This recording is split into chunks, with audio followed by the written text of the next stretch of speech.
for payment chire munti e ba ne sa number be ne e be frɛ. Okay, welcome me that's it. Very very important question na we be say me. Nya edi kan mema yatie for atiase say game na ayebo no. Your systems say they are set e wo ho. A che say bibia ekọ ne se ne eso ekọ. Lemom ye ne network providers no so aka bo mu a mu di duma. Say on say phone kura wi. Say person one o ma me kasa wo bia koforo dia. Say what say. O say ofre network ne be connect o. Say wo hu. Say aso na game no o ne platform no interact here. O say network provider no na di message ni bro so wadi na wonni ye. Say what say. Good. By your side there bibia si. I can't say be carry message na bro. And there are times send obi gina ancha otimi friend so the number you are trying to reach is switch off and I say whatever. So na phone no on pa. Say we hu. The same thing. And edu ba bi abo game na results need to me delay. Ebu answer results me ba na usika no nya mai. Enye obi na person offer usika.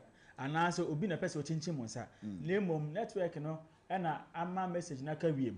So what I say. Enti ehu sa anti empanifo you designing another solution say so message na ama dial *426 *10 hash star 426 *10 hash so o dial here select number 2 and on your view game results so o view game result now or last 5 games na ba no o won say results ni na beba so we ni a o say we amount a we ni here we say oh one amount so o lose you and so we say lose e wo ho what I say that I say o nya dial na say o game results na ma and I say abampo na person o confirm here we say including the latest one now about we say so say take a screenshot yeah taking screenshot so why we near take a screenshot na fasten is our number we or WhatsApp 055 697 4003 055 697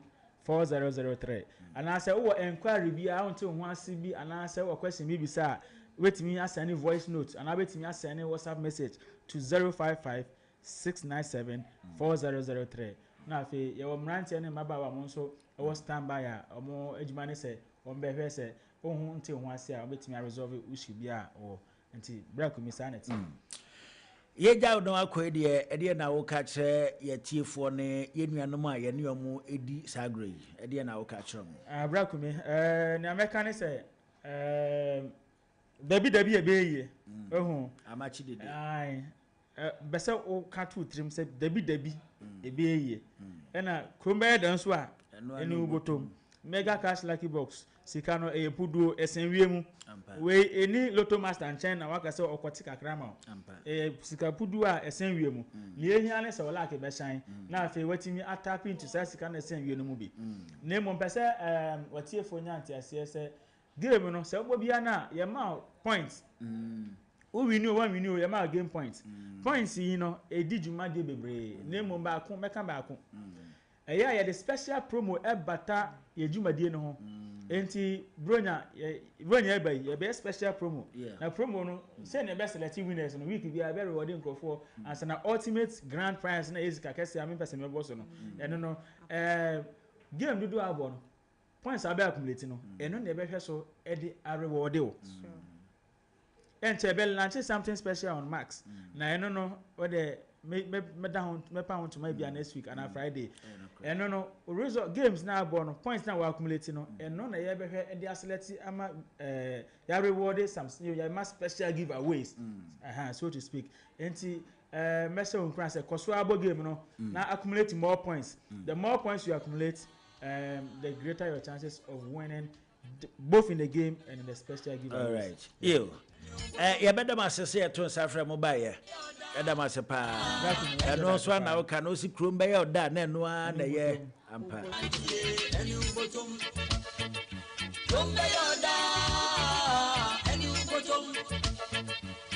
Entiam so ya sempa e krom be ya da na bomode ya se obe dial *426 *8 hash mega cash lucky box select number 2 boxes e be ban for back when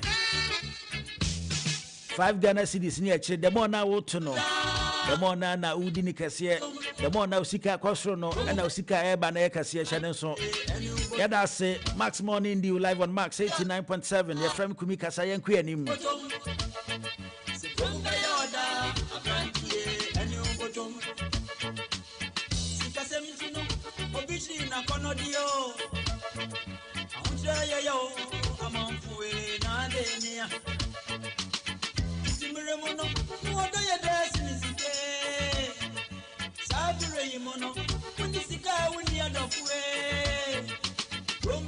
Max FM 89.7.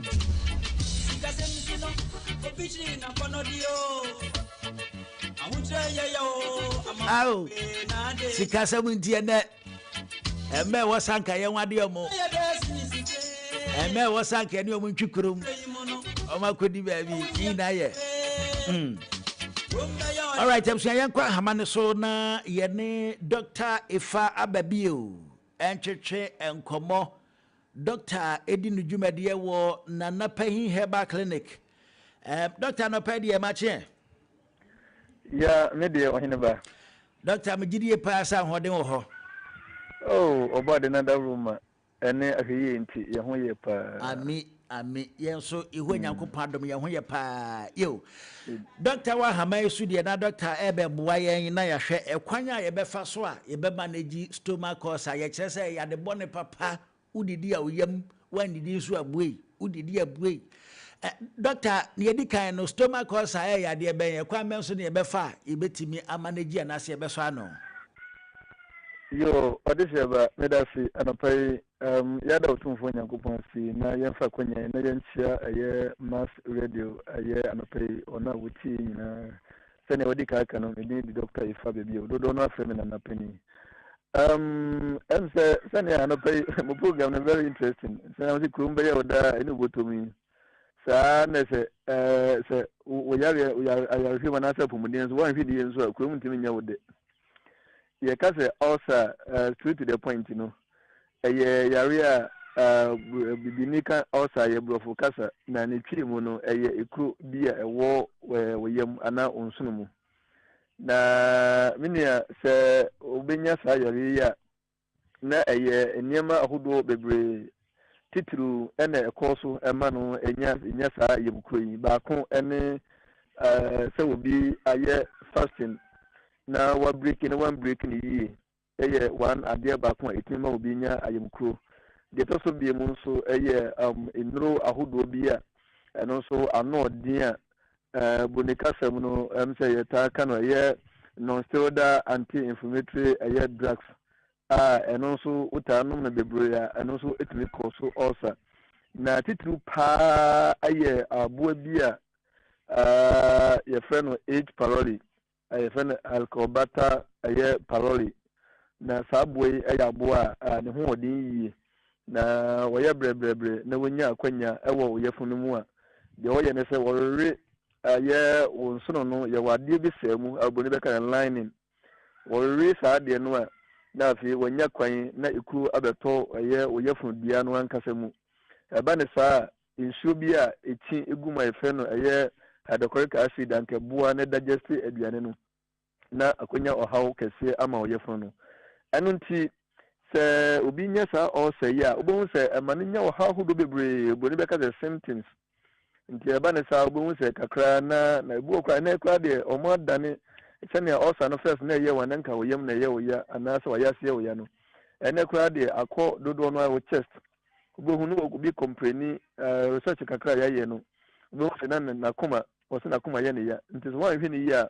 obeka so wo cardiovascular issue enso bia na ntisa na ye ne yam no na ye ne sa na ye wo kwa hodo pi ye befa so a ye betumi ama osei yetimi atuase anasa yetimi manage no na mekasi yetu ase ne manage na sawan hwe osa no na wantu ho na mo na echa ebanane aye cancers ebane sadia ene na ne kono na aye dimpa yi ne mum se osa no wunya na animanimu ye no ni ma boss yi se ne bre na se daache bia na se bre wo ne asesi e ko details a na yetinya bobo so akire de ntra ebi no mutumi ye fasting o mu break mu no kwa fast o mu break ye fasting no wa anopatu anwumre onidi ye na obedidi a ano anwumre na wo break fasting no obehu se aduane bia na ode ato ne yam na odi wa bra onni bibia emu omre na emma ne yam no nso no ntumi miebie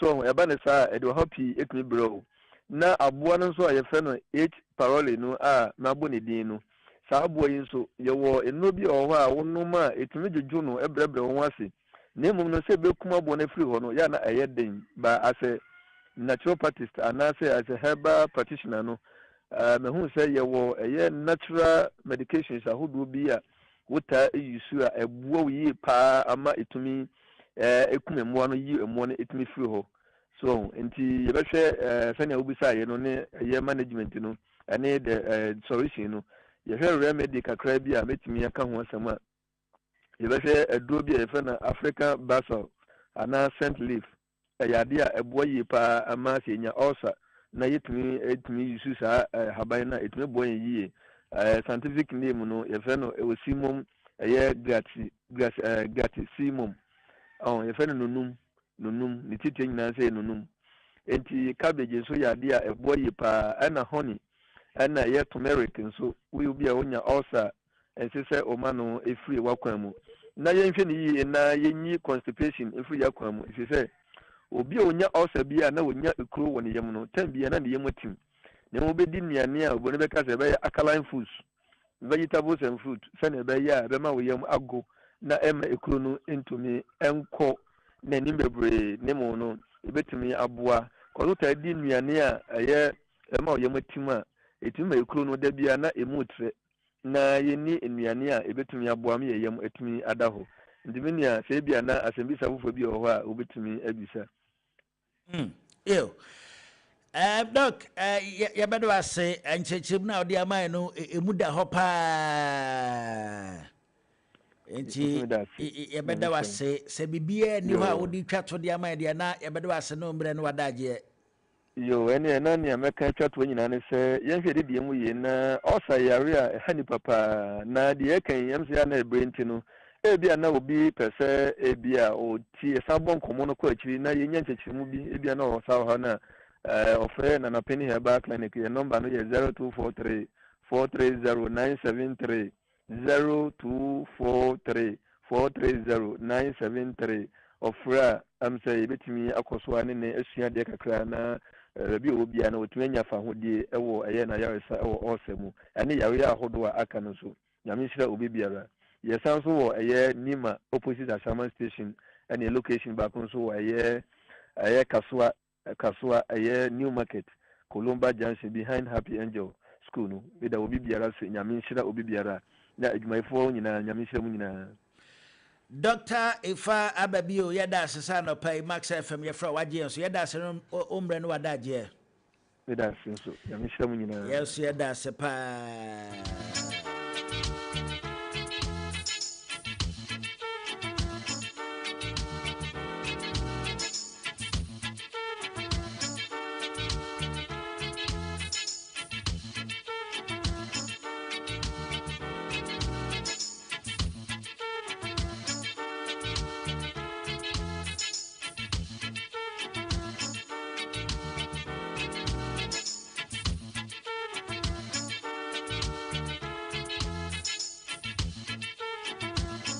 Welcome to Monday Morning.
Max FM. Max FM. 89.7.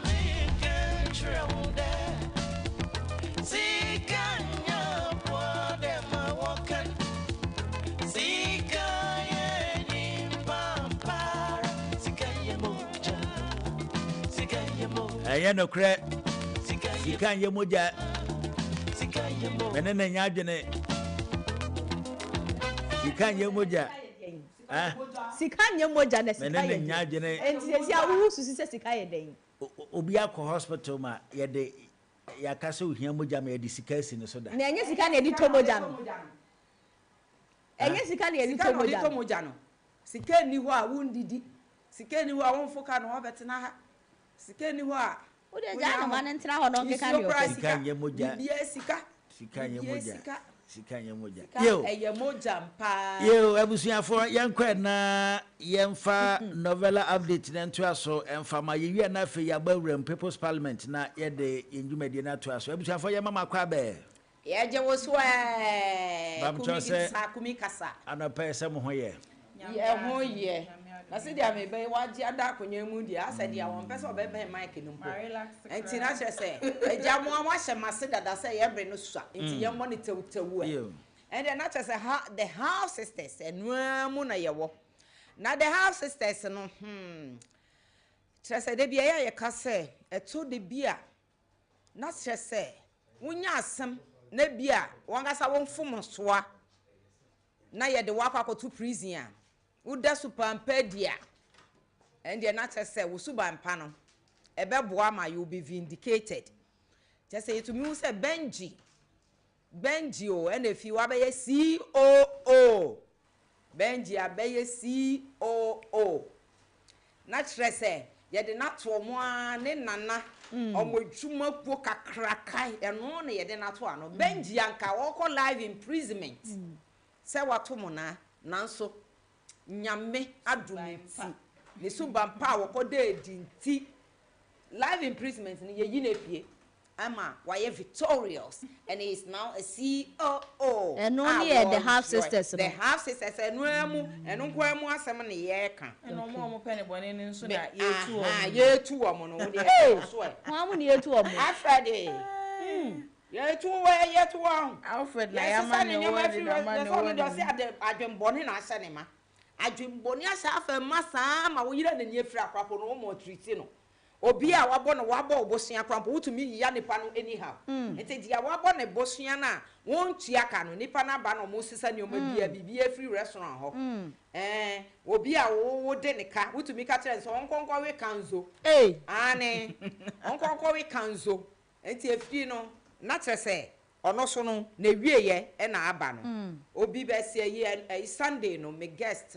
or ye councillor general Apostle Thomas Kusiapia and o ka asem bi se o hwe papa we character e friend say Alfred character or ye sanguine sanguine for no ye say so be bisa obosua nti ya study obi o ye sanguine e ya me church o ni po ye sanguine okay so o be bisa obosua now the man aka hu so fa ono na yese so woda hokra na se wupra na me de fa me ho be ne yini ni afra woto be bo no na ne ti abo ade na ade ne fa o be se nonchalant yes en fa no ho ye kolelo ke ne he se sanguine enti no no yese sa wode wo ka obeji sika wo ho na wo de mana ne ti ade wo ntua enti no so ono obedane wo ka na se wo obi a wo de fa che no wo sika anasa obebisa se mame bosoa na wo sika ne bia e bia 100 cedi e bia obebisa 1000 wo 100 wo de fa chane se wo de mi ni bi wo de je 100 because enyasa wo de mana asem na sei e na eyi Sunday na eno a novella chat e san hia se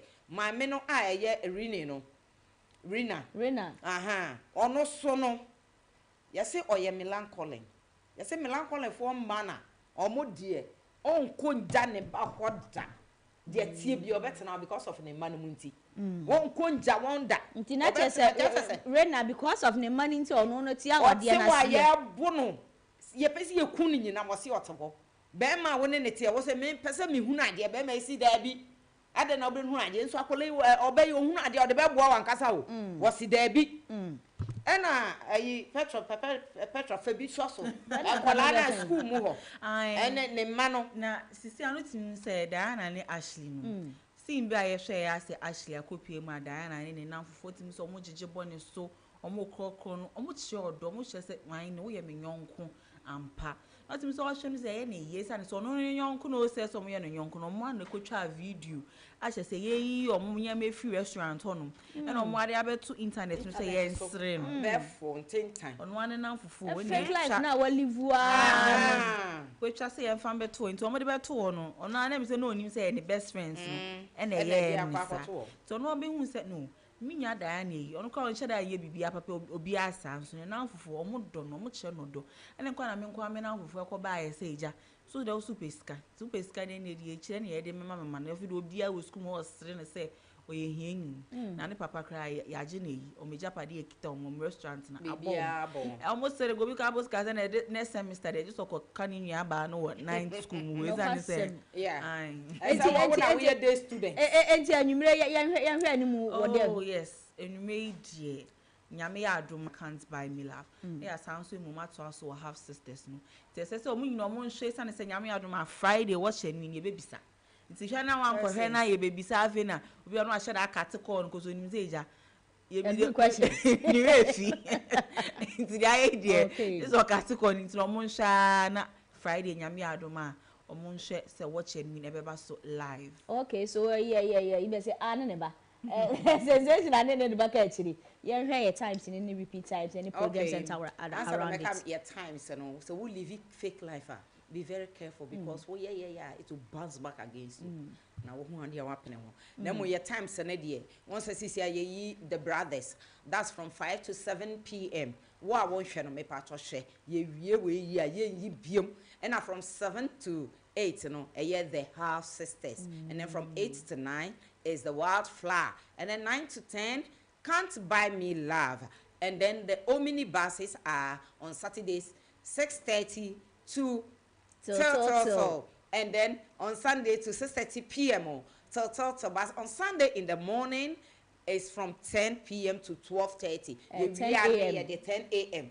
yes me that's to 12:30 p.m. we are near the novella chat no e dia hyehyɛ so ama counselors ekuku dam na ekwesi ade yesua nyoma bebre enti ya men mix what ya na enti ya da say 1 to 2 p.m. novella chat on Sundays and I special account Fridays watch and win so I dia tremo last no crofo free ye na yeah novelist here me say wo kwa your page no so a obi no mo cry ya on young obi cry ya friend Rena obi cry ya friend yinti na just say crofo hwe papa kumi kabibi e me kire wo say novelist crofo hwe papa ye dim ko ye nim ko amene wudi kumi yi na atade ahye me Kobe we share no me pese wo running up na ye sorry ko. Ye bedam ase say ye ton safra mo ba ye dam ase pa.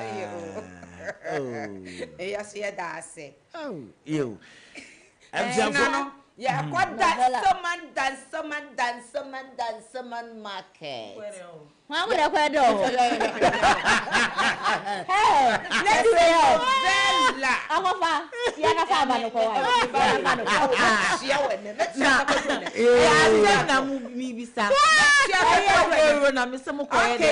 Okay, breast screening.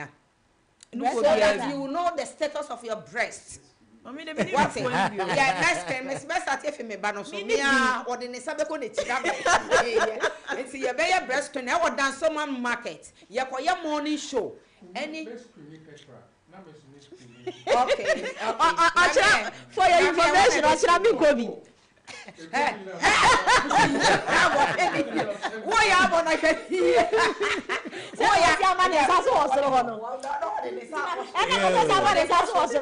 Everything for Edamase. Oh, me come on to say, also, or to have a dance so much. I meant Mammy, you dance so much, the end of and see that someone, you are blessed to now that's about market. No, Kumi, every market today, mass money due, your and a mass morning live and also your now novella ladies I and my princesses we are going to be there now you better entertain you baby saw a few questions about novellas yes screen will crop on eja Green Hills Organic. You can say clinic. And that's someone polyclinic or more na mobile I mass media home. Not as a yet did you madian fair. The baby pay ya near the Nasia will treat you for your couple. Amen. Amen.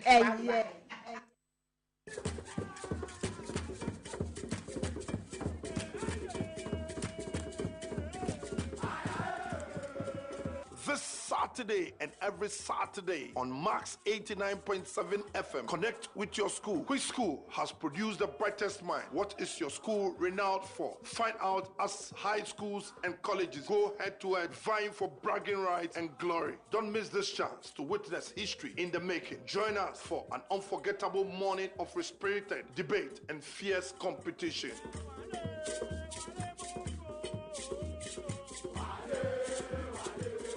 Augustins has produced all the best dignitaries in this country. We talk about Pakwesi Indum, Toto Bikwachi, and all the Ahoy brothers went to St. Augustine's College. Master, stop yobbing.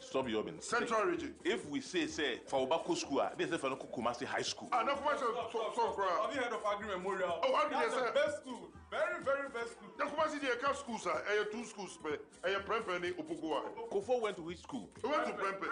Prempeh is the college. And I don't know we are Prempeh College, obey president, no. One can say for schools, Niranto, colleges, no class, for Monto High School. High school, they college, pay. No, college, invest you. College, you go America, college, invest you. And the end of Kofo young school in high school. College, you know, who's more. Kumasi High School, right now, the Minister of Education is from high school. High school is building a stadium. I must produce all the athletes in this country. Achimatas have produced over 3 presidents. Kofi Annan went to Infantipi. What came out of Adi School? Tell me. Now more from Adi School. Canada just one from Adi School. The best comes from the Central region. The schools are no one Central region. More moving science and math schools, no. I didn't produce. And then project partners equipment ben ma produce Ukroma. What you are job in the National Maths and Science schools you are winning at the end there. Quantakra won't even produce bi. Munya de Bokano. School Connect. Link up with your former mates and be part of your school once again. Schools Connect. Be part of the competition.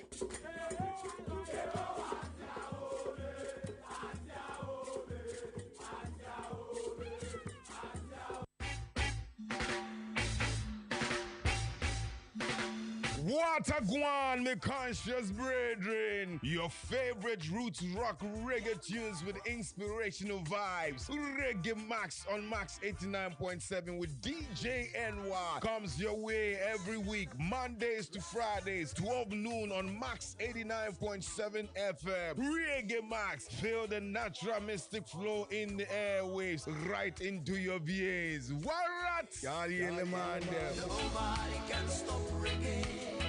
Nobody can stop reggae. Nobody can stop reggae. 'Cause reggae is Wunjidi misibisa ko ofi wona me fe eleti so bi fe bede aka echika medidi o chiame kwame utie Max Morning Dew ewo Max FM kosua fili mascience here.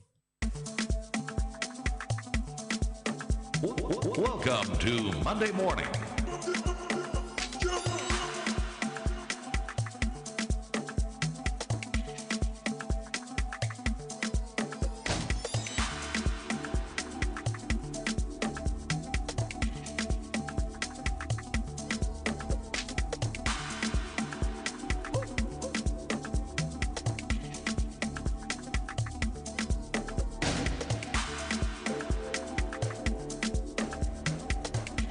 Max FM 89.7. All right, I'm saying Max Morning Dew.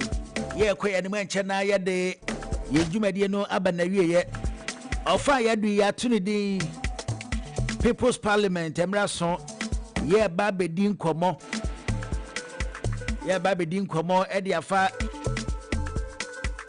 yan ho kwan abana yabue yen companies ahodo ni nyina wan say dwumadi bia obeka say wudie bia na dwuma bia no risk edan e wo ho say eye choba e na wubue say o toka e de ama manfo say monyi ka we na monfanya adwuma mame nyina no challenges and risk e wo ho e betimi abakra say obetimi atoka de akoma driver ni bia e be wiase hu nsem bebre obetimi atoka ne ka ne benya accident ne nti adwuma biara no risk ɛda ɛwɔ ho but yɛ bisa sɛ yɛhyɛ aseɛ sɛ yɛyɛ adwuma na sɛ yɛhu ɛho risk na sɛ challenges no ɛstarte sɛ ɛba ɛkwan bɛn ɛne yɛbɛfa yɛbɛso ano ebia nne na wohyɛ adwuma ase ana wotwe baako sika nyinaa hye does it mean say ɛwɔ sɛ adwuma no wonyɛ adwuma no koraa ɛkwan bɛn ɛna saa risk yi aba yi yɛbɛfa yɛbɛso ano yɛnkɔ ahama no so na yɛne lawyer Eric Oduro ɛntwetwe nkɔmmɔ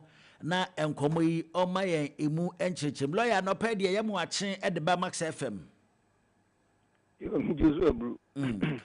lawyer no pɛ yi ne yɛdi kan yɛbɛda wase sɛ yɛto nsa frɛ wo ogye yɛn so yɛda ase paa yɛmfa na ase menya iyo lawyer no pɛ deɛ na wadaroma onananom ɔma watiefoɔ yɛfrɛ wa na yɛpɛ nkyerɛkyerɛmu kakra ɛde afa yɛnya afei na yɛhyɛ yɛn dwumadi ase ɛkwan bɛn so ɛna sɛ yɛbue adwuma yɛbɛmanage risk anaasɛ challenges a ɛbɛba ɛde afa adwuma no ho na ne yɛdi kan yɛpɛ sɛ yɛhu ɛdeɛ ne some of the common risk a yɛ na yɛstarte adwuma a ɛtwe ne ti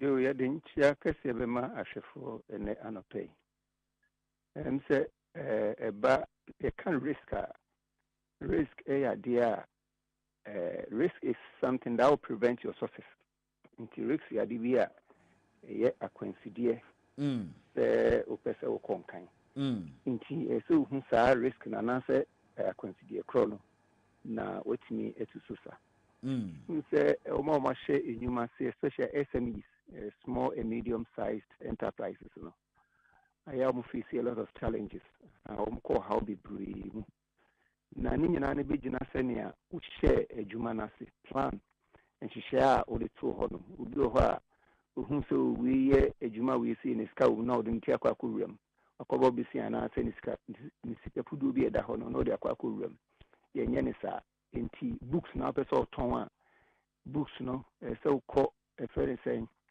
ɔkanhyi ne Accra Rollins Park hɔ no Methodist bookshop hɔ ɛkɔ bisa ɔmo tontɔn books wɔ hɔ na ebi atɔn 5 10 15 20 even 40 years 30 years na woduadua mu ɛhin na ɔmo fɛ free ɛhin na books ngurayɛ yɛ customers ne ɛhwan saa ne ma ne nyinaa ɛsɛ sɛ woyɛ saa nsisiɛ no bɛyɛ sɛ about 6 months to 1 year na wɔnyɛ nyinasoɔ no wokɔ akɔbɔ besi a wonim sɛ aha na mekɔtɔ books na menya bi afiri wei mu ɔmo de bɛfiri mi wei mu ɛsɛ metua no gya so wei sɛ mu na ɛsɛ metua fa na de ɛfa nso ɛyɛ dɛn ɛfiri mi ɛsɛ woyɛ saa deɛ no nyinaa nkurɔfokuo wei na mɛtɔ ama wɔm ɛyɛ JHS foɔ ɛyɛ SSS foɔ ɛyɛ university foɔ ɛyɛ creche ɛyɛ kindergarten ɛsɛ woyɛ saa deɛ nyinaa anaa nsɔre na mɛtɔ ama wɔ association Ghana no yɛnyɛ saa deɛ wei sɛ nti wobɛhu sɛ ɔhɔ a na risk no anaasɛ bɔka no anaasɛ ɔhaw no na aba abɛkyɛw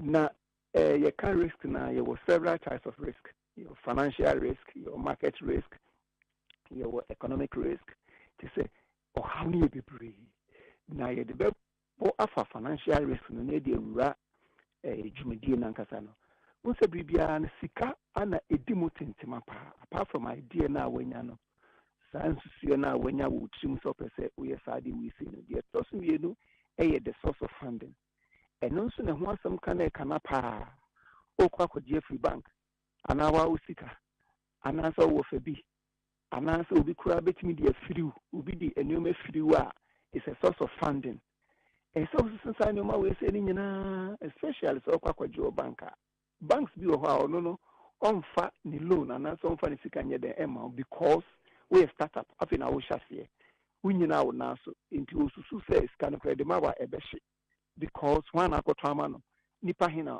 wa target wɔ mo revenue he na wobɛnya ɛka he na wobɛbɔ wɔ ho profit ahemfa so bɛn na ɛbɛba so saa nneɛma nyinaa bank na ɛbɛsese nti most times no bank no koraa no ɔno wɔmfa saa loan nyɛ dɛn ɛma wo na bi a wankasa wo sika wasie a wopɛ sɛ wode ade foforɔ no ade akɔ akɔhyɛ mu na wode akɔ akɔhyɛ mu no sɛn na wobɛyɛ ntutu a ɛbɛtumi akɔ nkan nti ɛno no ɛsɛ wohu the customers yɛwɔ different types of customers yɛwɔ high risk customers yɛwɔ middle risk customers and yɛwɔ low risk customers.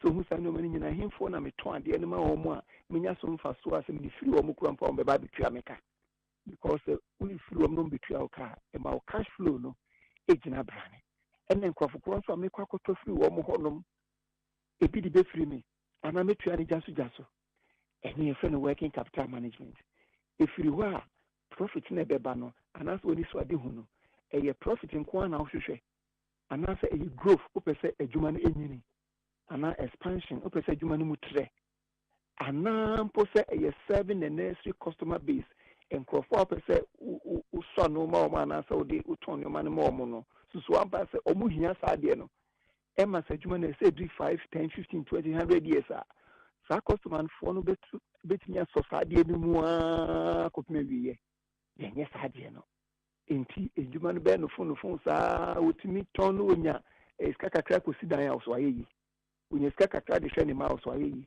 onye wupe na adwuma na ku weni ni ma kutia Africa kutia Ghana kutia omo ye enyuma e ma omo ankasa ho na ne papa mu a wankasa ye adwuma ma ho a e ya dia konkan pa because we been show so profit be ba wa na ye wodia una be ma directions say wankasa no you are a king on your own but about losses about a regulatory issue eba enioma ekutia na ye risk no enu bibia na yesuro enti se bia enro na ototon anaso ye pharmacy anaso ye construction anaso any regulatory work bia na e cover wo no ko aban enase nko bisa so jumedi amidi ehun regulatory issue ni sen aban hihye ni sen ubohu no akobo bukata aban be mo abehwehwe mu a penenansa meti hifra mo omo ye aban dwumaku a omo hwe hospitals any clinics any saa enyumenyuma no eso omo kogu bebre about 12 or so because onko di aban tumi krata no ankasa akepane no de wo so aban no certify it is an ma we nyina no kuntia so regulatory risk reputational risk enti aban bem be a boss bope na reputational risk idina won integrity na ba form na brand na company ni kran na no asamba form brand risk if you won't say oh yeah jumane de but amanfo ni gide wo mu because I need to ye emrofo no enema nkitikiti we say yo enye so okope billions of cities and answer millions of citizens and not for their ashe juma si yo enema nkitikiti we say nti omo a ese se okomo ho na omo certify o omo ese okomo ho no di no me free customers ese beto no me free ho no aban taxes ese utua management any investors obi odin discover beshem any employees enkrofo a eye adwuma ma staff ni nyina no ese oji omo adwenkyere ese ni omo hwehwe no utusu anamon sanaba we se nyina yenye enti okofa ni omo ne fi Togo ba na se Nigeria na Dubai ba na etugu so apofu so ayi 6 months 1 year 2 years 3 years 5 years na adwuma na gu because there wasn't plan there was no plan. And then the idea Ghana and Kosovo because the business sector no it employs over 60 to 80%. Abang ni pe kumebi abang ni employer 1 million. 1 million taxes are here na abang ebetimi agye free mo. Private sector no so na ye gina brand no so no ye nyuma ye the key thing ye SMEs. It bibia no ugo se adwuma no enkoso there's no profitability. Emfaso ma adwuma no mu ntre adwuma no nyini na ubu se afei survivor no se eje ejatana no na ehwa tochema nti adwuma wo ye ntimi ntrem enkobie foforo e wo kasoa anasa chimda anasa bia awowin anasa tamale ntimi because to ye ne nkonkan nti adwuma ne ye ntrem nti no omo fu university by na omo timi nya portion chefa eko ebe tina adwuma mu eye adwuma no afoforo aka no ubonso omo nya adwuma because there are no expansion in the business system. If you can't risk idea is a yakwansidie, idea boka, idea amount can crown agent, enimu, eninabrane, and only a kind of risk. You lawyer na yembisa say, ebe papa say, yes, ya dream pise, ye best start ye jumebino, ebe papa say, ye be identify risk a war a jumenim, and sana ya share jumanase, and I say, I was a yen share jumanase. na through adwuma no yɛ no ɛna ɛbɛboa yɛ na yɛatumi identify risk a ɛwɔ adwuma nim ɛmu ne ɔhɛ na ɛbɛyɛ papa it is 50-50 wontumi identify risk ni nyinaa but the key risk is the market risk. That's the demand. And for mine, I make a financial risk. Sikana medisha must be confessed to him. Him for the free, and your money free or more. Signius Kana as a self medisha a jumanum. I have to reinvest and answer me from treasury bill. And social sign your mano. No by insurance risk. In Siachiba, Sejumano, Ehujo, Nejumano, Etugusua, and Crofocrobena, a beba besomasin, as a social entity, and yet risk meaning I name who shall see, but the key thing is the demand risk and the financial risk. And no dear, Ejina Brane. It would me a sign from Vienna after what said Jumanasino. The operations who cost to Jumano, a risk in Ankasa Neoma, Bokanankasani, a unity, and the Sadi will say, be careful. How do you say me careful? And main cancer as a source in the beer who risks no and answer bocano, the Yanina son no answer, baby. Unyamu or Hanchamoduno or Hanchamodiasa or Hanchamoduno is enough. Ushasia as you do it no, na enoma equitiano, which needs nasu etisosa. Say, Ushagana, your several industries, your several sectors, your services sectors, your manufacturing sector. And your work, your friend is saying, agricultural sector. Such sectors where you know risk room opportunities in school. If the services sector now work, it's also a service ben a corrender. Old cotaton, and now could be hospital, and now could be a savings and loan, and now could be a shipping line, and now could be mining services. Sunday money, you know, as a so, and now manufacturing, your wow coto, are your sadiano, who seeker. Or plant, or skill and crofukura, or more a wounding deal making as hard an amount. Do you have the market? Do you have the production capacity? Empty wouldn't say me and to Nangasa Unya. And the Omo my young Ekuhono, now a common answer so. Me pese, minimum a digger. An answer agriculture sector. Ghana had got us a tan crown is about 20% to say energy game. One area you meet me a co, you were cashew, you cocoa, you were friend saying in the near eba, atosudia, carrot, cabbage, lettuce, and beetroot, and manumano, and ne essence amount for any above who say, Abefu council and why internet see a organic, no, meaning opportunities were honum. Into others who signed them away in us, so we are some percent yeah, atosudia. Juma, let you sneak a business on your manner. Assassin no me quack or Joe Hay. Many you here with the goose because animal when you and Fengu Guswa. When you know, and they say, Yam penny for a BM X because they be a boca about now the say services sector the Bebuamiana, and a manufacturing sector the Bebuamiana, and I say agricultural sector the Bebuamiana. A Juma we piano, at least it falls one of these areas. You want to be a free idea maker who back one and you know an answer. It is also who the risk inherent in that. It's happens to be oh, upese uti school na utino, o kote school a crash and it can bagat in there.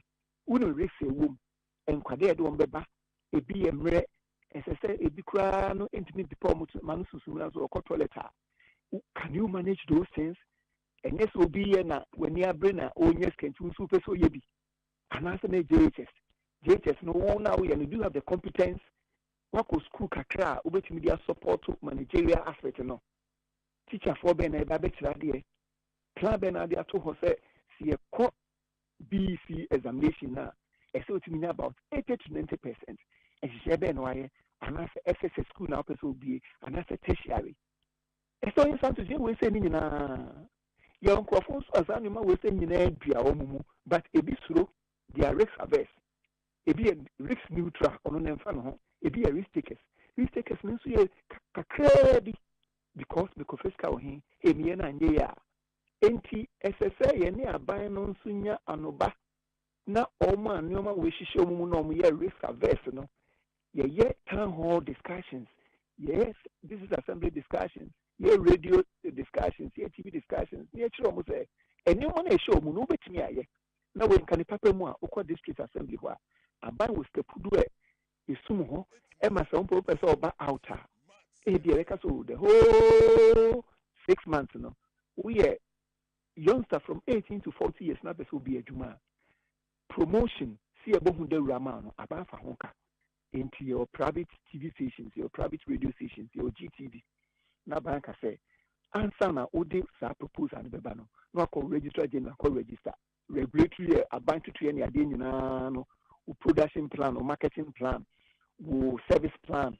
Any sub plans meaning no work which area to honum and tino a bambeka say answer the best idea number for registration is an manibra into a juada ukwada if you are the biano a buy a year promotion a year advert free of charge the amount because GTV winning idea maybe a parliament grab them say ye put kakakra the ama GTV for said the bear and padana or mo inuma home show mumuna a be a risk averse. It be a risk neutral, it be a risk takers no. Or more bet to me as so far na a bad promotion, ye bon the rule near a trade show. Into a dinner or a trade show. About bet me organizing private sector trade show. Those in a trade fair. Na what me a showcase would the body and natural. Na about is na man for into a ba sa promotional cost na ding na a few so. About bet me cry other service providers. Suppliers. I you bet me a sad way na. One idea. Enti risk ne de ewo ho but so to me to so na mo ye hwehwemu na ugina brania ubuka faso no interest another risk insama another is betting aba said you utwa kwam kura no lorry kwan kura utwa mu there's a risk because utwa mu betting a heart attack no what from one haka be falso ubetimi apoli anything can happen but every bia na so me track car kwam no e se me tu me kantentem me heart attack kura metimi ato me what no feed into governance system, business system, household system, and your personal life. 20 young can say SSL UCS 100%. Minimum to an amona utuno, at least 20% you could have a bomb. It is a sense and from money bower a more function form. Into a bow at the shift from out media because 20% who she mukina. Entina me de human command microphone a free and omen treatment a sonia credit control officer and now you be a obeko almost wakwa GGC cano de amount risk no into the idea free of yes or the free no would the free or be at the free the woman between just what kind of so into a credit risk your friend credit risk to have a credit control officer now what cost microphone so into be at the idea free be a near showing da obeji ye da eso tua amount be na the free no ene ho be na the free no what the crutch me ana so be owie SS ana HND ana degree kra what check inside the way say na enti brother no kwade bia no obekọ sankofo no so I'm telling you say ene mo na the free no sika na obenya no e be bukafa be bia akwa kototo ene mo free suppliers so yenye side the way say enti when tua pe na oni nipa no enya na okope no na kwa akoko oni ne kokko pe ono so akachi obi fufu so saa udumani we so oni suban enti esese u make sure say enuma wo ye ni nyina no ubenya a home plan interest obe kwa kofa consultant for ana say chartered accountant for ana lawyer for they be one kasa no plan na nyame di show me wo trim dem we buka fa so ne sika kakraba wakofa crash for abem we anything na fi na juma no e grow enti a 50-50 Shasiye na risk ni ba ubeti edi sunkunyo. Lawyer Eric Kodro yeda se na wachra ye kwan a ye befa so a ye betimi identify risk a ewo ye ndwumade bi a ye di mu na ye timi identify no wadaroma ekwan ben so na ye betimi afa na ye dia manage sa risk yi. Okay. Inti one is a unya management structure. Inti why na ye PM una ye PM MD and our for before floor to jumana we na so hu ni sunsanso as a semi for accountant and now meet me as accountant or meet me as I purchasing officer as I administrator because jumano so yes I sharing na because fine yes I share na nipa no ba onim de oye the next any say senior organizational structure. It is why na SSA or report to my wine. It is CBL production officer, marketing officer, administration officer, and now we are why na air report to my wine. It is our rules no SSA defining. It's me say we the penny be so SSA or no one day oko. The toss me no SSA unya or marketing plan. Into marketing plan no a bachelor will say okay. And Kofuku Ametron and your mamma omu. Means Susia, me Susuni say, as I said within 6 months now, between Tonyoma to the tune of what 1 million Ghana cedi. Until you drew on went to me and Tonyoma to the 1 million Ghana cedis. I didn't think I went to me and Ton to the 1 million Ghana cedis. Nasa marketing plan, Robert Munchrimu, your market share, including the market now, a much fabena, market size, customers, market growth. Customers in some year 20 after 2 months, 3 months, and I have the count. That's the market growth. And so you start saying you are winning every. They're talking me answer. And so now supply chain what system into supply chain is a me and new man me toton and answer me yo into hina me kwakofa. Because if you are brutally, before you are brutally, it means if you Ghana and they are Kraha, and if you come and I say if you fancy beer, Tamale.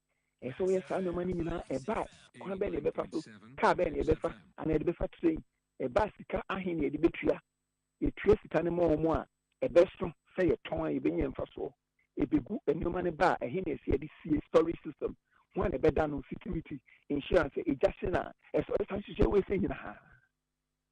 It is that the supply chain system, and suddenly they feed it into say, Utotongu, and answer we are a tongue, and you get any problem.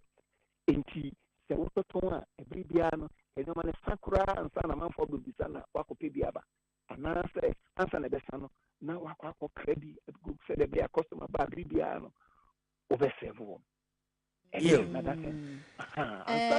the lawyer Eric Odru, my Musa.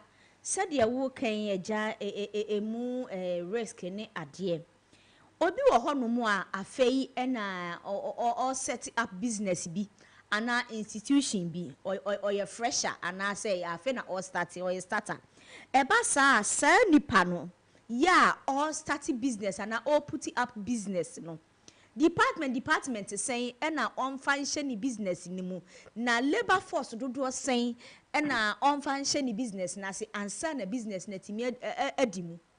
Why are there pa? You are the first employee for the company.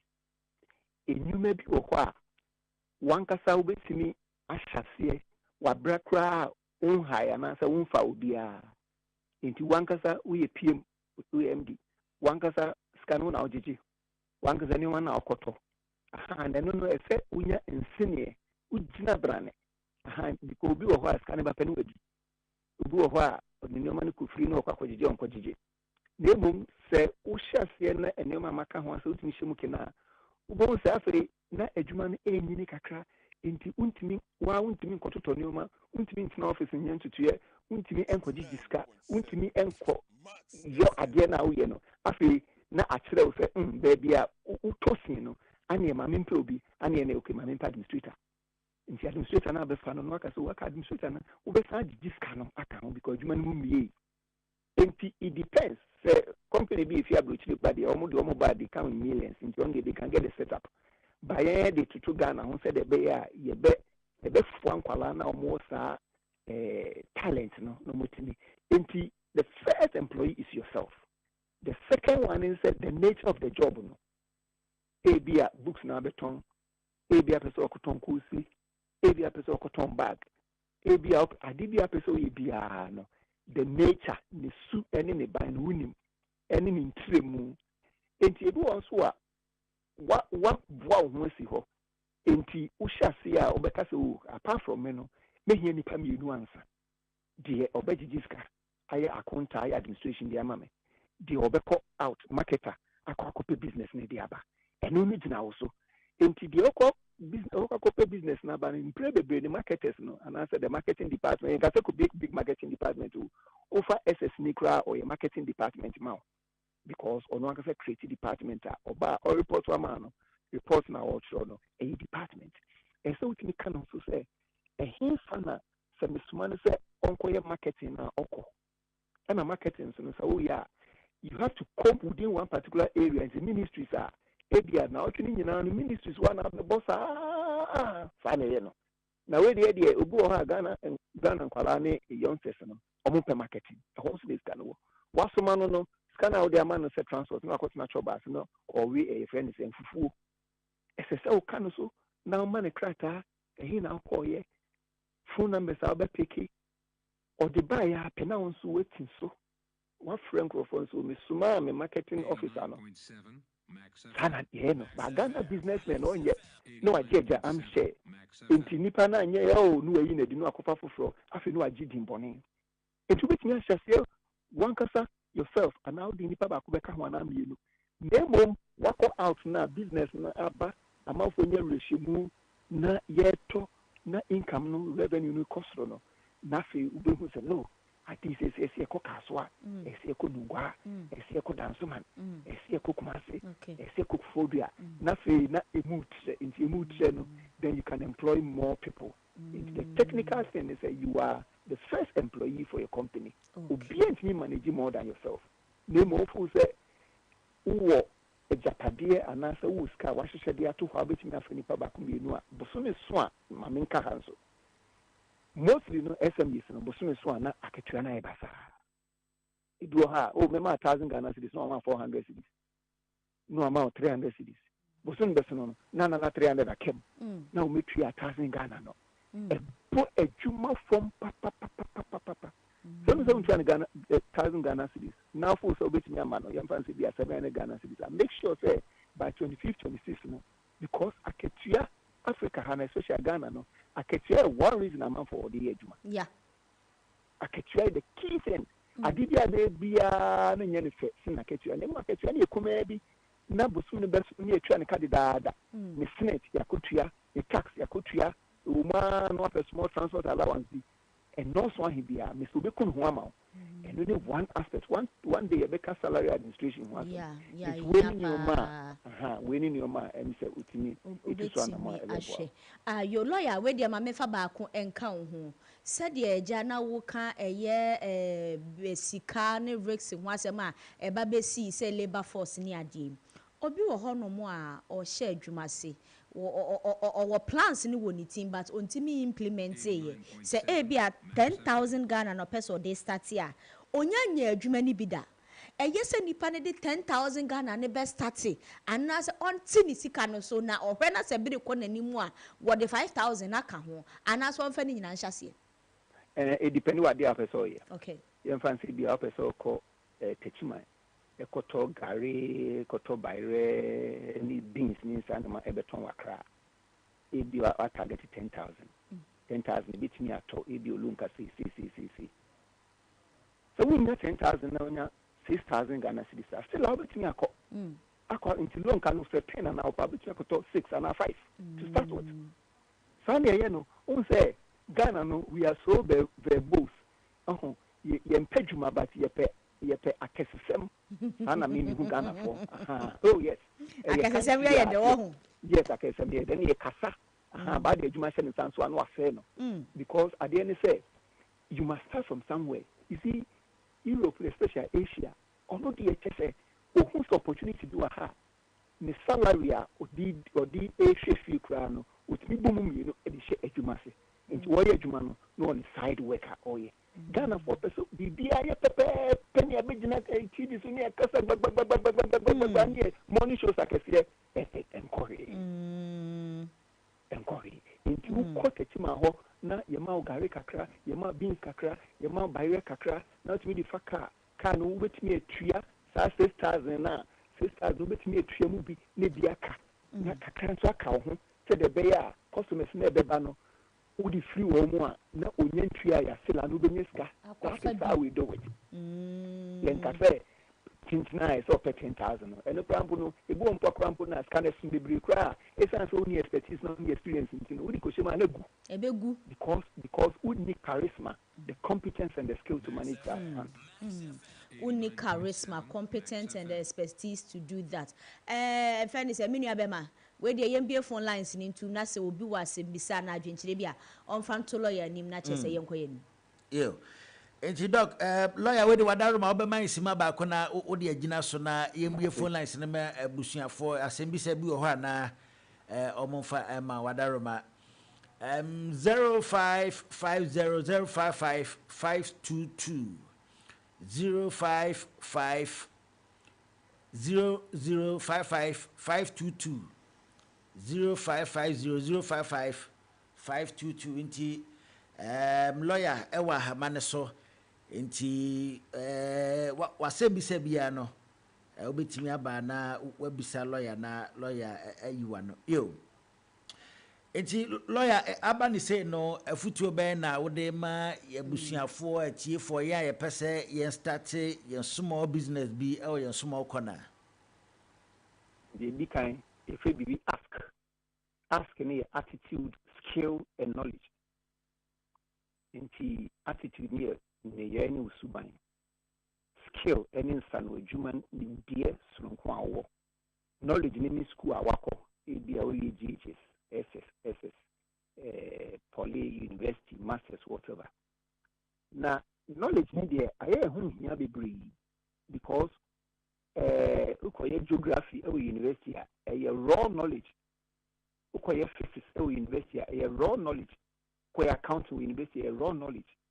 Now, say ubu skill into my accounting, you know. So, be familiar to me. Let me prepare an account. Let me prepare.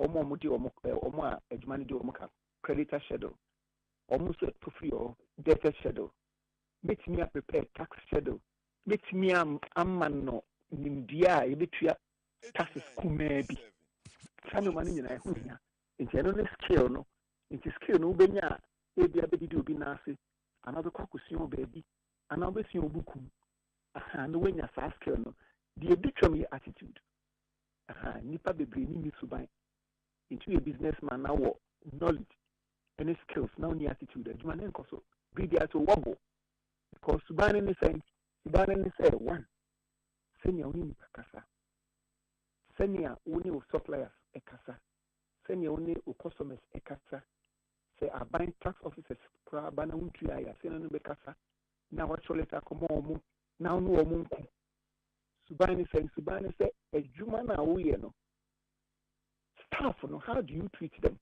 Utrenta omo. Se nipa no hu kire no na bia opesike bia so ni sika so akohan ne dan a anase bia akotua ne danka. Say now react to. Those are the key issue about attitude. Another aspect about attitude means to say, how do you even relate to the community that you are?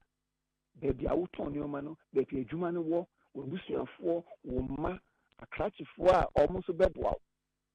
And see, I did hear we are spy attitude. Your friend ask, we have an event science, the war model be a friend. Attitude, skill, and knowledge. They hear by attitude. Ubu or quadruma. Only knowledge I hear be a skills, but or brain wants to power humility. Oh, or brain wants it, or a farmer. Or a tenacious, a human standing, sir, or better modern, so baby, man, or your industry, or say, or bottom modern, a human, those are the things. And the anymore, we a businessman, will be a business after 10 years now. Never think I'll do 90%, I'll do 40%. Got difference of 50%, no, only come on, amount for the wow, a man. It's a number to break called running business to become successful. And yes, I work for both degree no masters. And no, the theoretical framework. Just practically now. And then I did go a more. Wounded Pedriano. But no, you have a chairman for their bail. No question. Yeah, with the lawyer, ya si bebre pa attitude no ehun hia pa ya be san ba won chen na tese eduru attitude ne da bre ho no mu a wa bosu ya ma ya papa because enyumakuo bebre ho no mu a empanimfu edi animu no kwasem ni wonum attitude no enso ani kra ya da se pa lawyer Eric Oduro say hadwen na odo na manager akire nkyerɛkyerɛmu bia no na yafrɛ na yagye wɔ hɔ adaroma You 0242 0242 318 318 300 300 0242 lawyer Yonkwe 318 300. Oh, lawyer Eric Odru, tax and finance expert. Yamishira papa. Yamishira. Yes, that's it.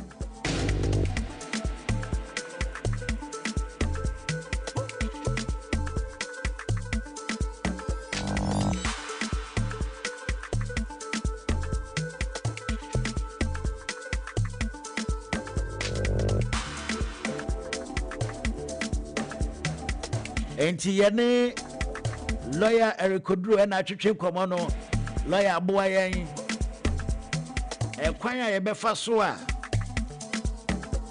yadwuma ye yen campaign a yabie challenges ebeba no ekwan a yebefa so a yebehu sa how no na yaso ano ene ne sancheche mu a yakwa kwaje ade afi lawyer Eric Odru ho yeda na se anopai Jidi passe kakra lawyer de ba ye de bedi dwuma ewo ye office ahudo ne adwuma ku ahudo mu anopai lawyer ye da se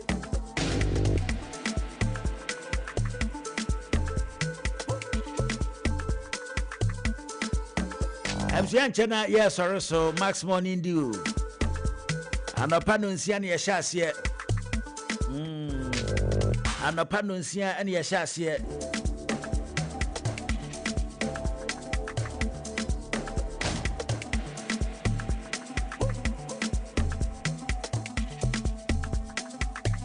Yo. Yankwa hamane so na mpacho hwan you. Good morning. Yes sir.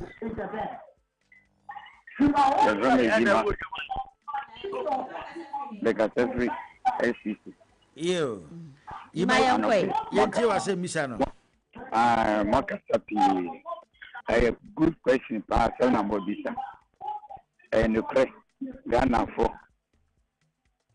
your business you need to business but I can some of the also the business you need to the business you person in the shape no we say yes I see me and I your business business who ya I am kakra and I idea business by your names are people in business no business say on union and I would say business and we say as a year abia maybe we talk about be and the pan we work and pay money in fact I want to omuku ye papa they can open them and open the year about I hire I want to simply the first share no more to an amount I want to make wire Yo.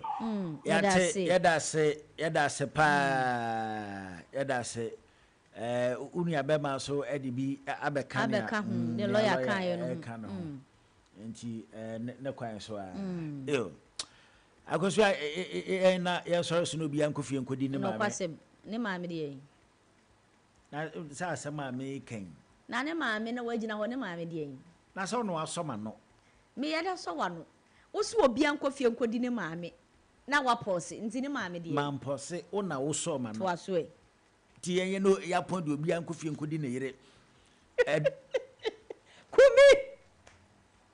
kumi una wapon meme mpon aduane police kura nche da mpon aduane na na me ye adwuma wo station bi na me say obi ankofie nkodi ne yere nanka me kasa aduane na me kan na me say obi ankofie nkodi ne yere ne edum light nti atiefo ne de omote say obi ankofie nkodi ne yere ankofie nkodi ne yere ne ade aka ho ne de ama saa asem wei afi ade chi ye na mba me say aduane adwuma wura ase da onti ase na maten radio so masa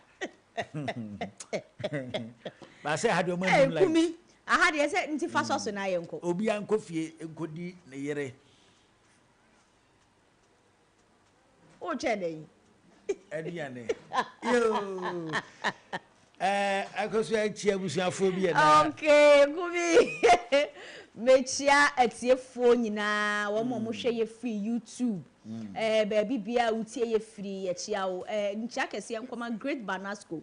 Great Banasco mpempi no free ye free sunwa ne ton. Great Banasco ye te won ka che ye papa Shike Dela ene woni gift ye chia obi bia ye constituency ahodo no a mo free no ye chia mo ne hofo nyina wa wantumi amoma echina ye nhia odanso ma papa echina be hwe ma ni mo odanso ma me de ka ho kora wo china ye nyina ye bo anan yakopie mu e wo Dansoman market ni nyina ne se ye de breast cancer screening e ko hyehye so wo ho no mo pa ye ne apomudin aso ye kukuda mienu e na aka bomu a ye kodi kaso bomu ho no mo ene ntino bra na won so ye screening ye screening no na woni Max FM Max TV presenters nyina ene workers e wo ha nyina so no e di kaso bomu e wo ho no mo kumi beba mebabi DJ Holy beba chese obia beba eni teaching abomodin na ye nhia e wo Dansoman market ni biom so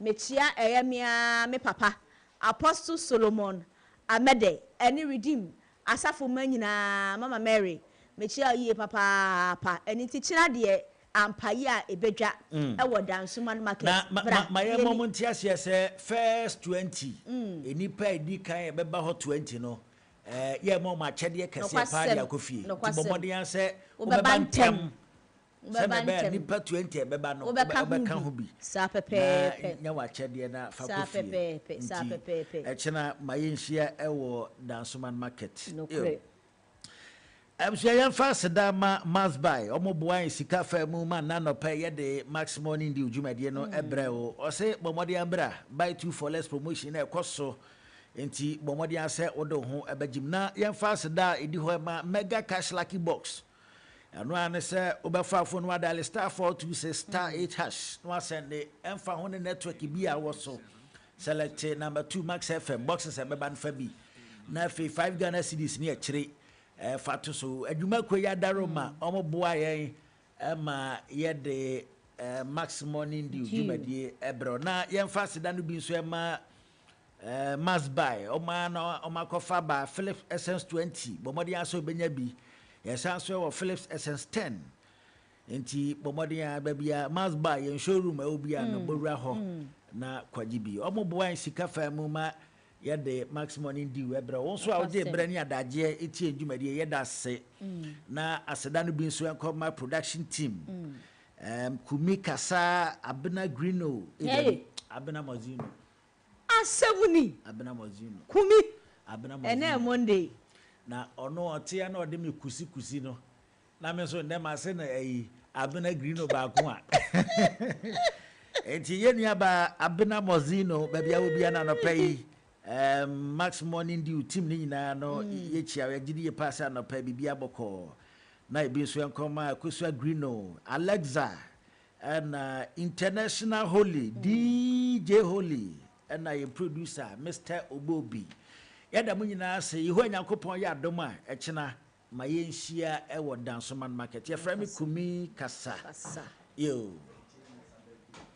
why Fred Temensa oh yeah Fred Chey hey legend Uncle Fred yo nti Uncle Nyankopon hira na oman kwantenten ahoden wom already nim kwantenten so de ya de bia dom dada nti Uncle anopai happy birthday kese pa enko emfa ma wo yo abusua ehu Yankopon ya dom a ma yenhyi e kina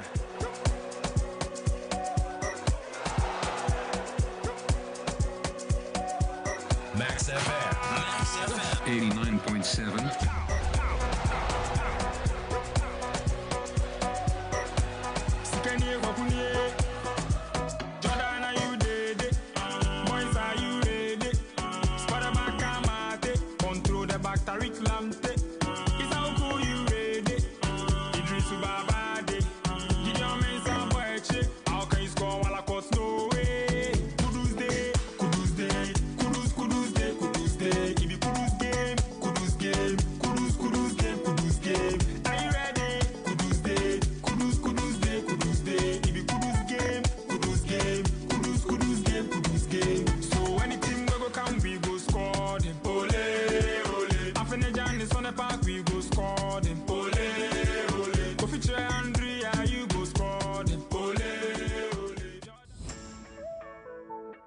Are you frustrated by late deliveries? When you're professional, no one install with AC and TV and the insurance cry. Essence deal kesi every Max Buy abba. Better TVs, ACs, refrigerators, any washing machines, and Max Buy. Now enjoy free delivery and a professional installation within 24 hours, all within Accra and Tema at the comfort of your home. I send you out absolutely free delivery and installation. Order online now at maxbuy.com.gh or visit selected Max Buy outlets to start shopping.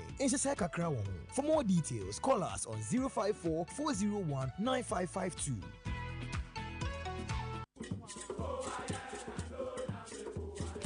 This Saturday and every Saturday on Max 89.7 FM. Connect with your school. Which school has produced the brightest mind? What is your school renowned for? Find out as high schools and colleges go head to head, vying for bragging rights and glory. Don't miss this chance to witness history in the making. Join us for an unforgettable morning of respirited debate and fierce competition. Presec Secondary School, 7 times winners. Omo producing NASA Intelligent. Atomic Energy Commission Okrumano. Omo yede wo. Kono Presec can say go up. Kumasi High School, Truth Conquest. Yan can say Truth Conquest. Truth Conquest. When St. Augustine is talking about, Adisade is talking about the best is always good for Adisade. And then St. Augustine, perseverance, conquest, on truth is what? Then I Truth Conquest. Mo persevere, mo yedeyon. It's truth that conquers at long last. School Connect. Link up with your former mates and be part of your school once again. Schools Connect. Be part of the competition.